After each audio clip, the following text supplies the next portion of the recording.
10,000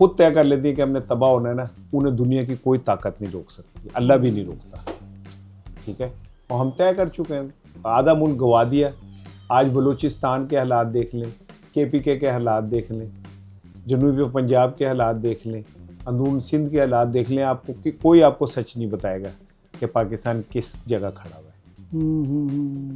yes, हमें तो बस है कि हमारा जो है रोटी पानी कहीं से मिल जाए, बस हमें इस पे ही रखा हुआ है बस। हाँ, यही चले एंड पे, ठीक है। अवाम को कोई मैसेज दे दें या कोई उम्मीद की बात कर दें, जो अवाम वो काफ़ी परेशान है और ना उम्मीद हो चुकी हुई है, उन्हें क्या मैसेज देंगे आप?